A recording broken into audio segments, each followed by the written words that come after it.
Hi hello నమస్తే welcome to auto వాలా updates. కొద్దిగా మన ఛానల్ రివ్యూస్ అయితే ఈ వీక్ లేట్ అయ్యండి. ఇప్పుడు నుంచి అయితే కంటిన్యూస్గా అన్నీ వచ్చేస్తాయి.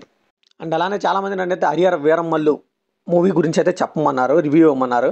ఆ మూవీ అయితే నేను ఫస్ట్ హాఫ్ చూసి ఆపేశానండి. సెకండ్ హాఫ్లో వర్స్ట్ గ్రాఫిక్స్ ఉన్నాయని నాకు అర్థమైంది, అందుకే ఆపేశాను. యాజ్ ఏ పీకే ఫ్యాన్గా నేనైతే కొద్దిగా డిసప్పాయింట్ అయిన గ్రాఫిక్స్ వల్ల. Just hope for the best అండి. ఓజీతో అన్ని రికార్డులు సవాలు లేస్తాయి. ఇంక ఇప్పుడే నేను హెబ్బులి అనే మూవీ చూసాను. అది ఆహాల స్ట్రీమ్ అవుతుంది 2 hours రన్ టైంతో. అండ్ ఈ మూవీ ఎప్పుడో 2017లో అనుకుంటా సారథి అనే పేరుతో కన్నడలో రిలీజ్ అయిందండి. అండ్ ఈ మూవీని 2023లో తెలుగులో కూడా థియేటర్స్లో రిలీజ్ చేశారంట. ఎప్పుడు వచ్చింది ఎప్పుడు వెళ్ళింది ఎవరికి తెలియదు.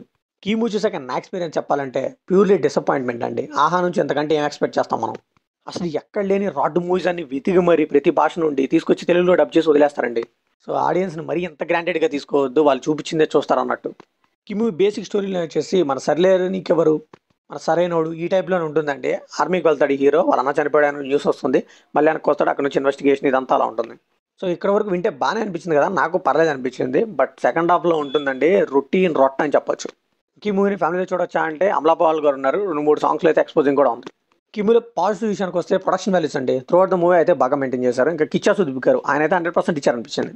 ఇంకా స్టార్టింగ్లో నేను ఒక స్టోరీ లైన్ చెప్పాను కదా, అది వరకు అక్కడ ప్రొసీడింగ్ కోసం కొద్దిగా బాగానే అనిపించింది. ఇంకా నెగిటివ్స్ విషయానికి వస్తే రొటీన్ రొట్ట స్టోరీ అండి. దూకుడు కానీ ఒక క్రిష్ కానీ ఇలా ఒక రివెంజ్ మోడ్లో వెళ్ళిపోతుంది మూవీ అంతా.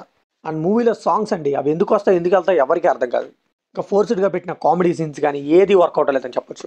ఇంకా హీరోని ఏదో లేపాలి, హైప్ ఇవ్వాలి, ఎలివేషన్ ఇవ్వాలి అన్నట్టు అక్కడ సీన్స్ పెట్టడం కానీ. ఇన్ఫాక్ట్ ఈ మూవీ హీరోయిన్ అవసరం లేదు, బట్ ఆయన పెట్టారు. ఇంకా తెలుగు డబ్బింగ్ సాంగ్స్ అండి ఇవి కూడా ట్రోల్ మెటీరియల్, ట్రోల్ చేసుకోవడానికి బాగా వరకు వస్తాయి. ఇంకా సెకండ్ హాఫ్ అండి ఇంకెంతసేపు రా నన్ను చంపేయకంటారా, నేను వెళ్ళిపోవాలి బయటికి అన్నట్టే ఉంటుంది. లిటరలీ టార్చర్ స్పెల్లింగ్ రాపిస్తారు మీ చేత. సో ఫైనల్గా ఈ మూవీకి మనం ఇచ్చే బడ్జెట్ ఏంటంటే ఇది బ్యాక్ 2010 ఆ టైంలో అయితే వర్కౌట్ అయ్యేదేమో, ఇప్పుడైతే అస్సలు వర్కౌట్ అవ్వదు. వీలైతే ఈ మూవీని స్కిప్ చేసి పడేసాను. సో ఇది కంప్లీట్ నా ఒపీనియన్ మాత్రమే. మరి ఈ మూవీ మీకు ఎలా అనిపించింది కంప్లీట్ షేర్ చేసుకోండి, లైక్ చేయండి, షేర్ చేయండి, వెళ్ళే ముందు సబ్స్క్రైబ్ చేసుకోండి.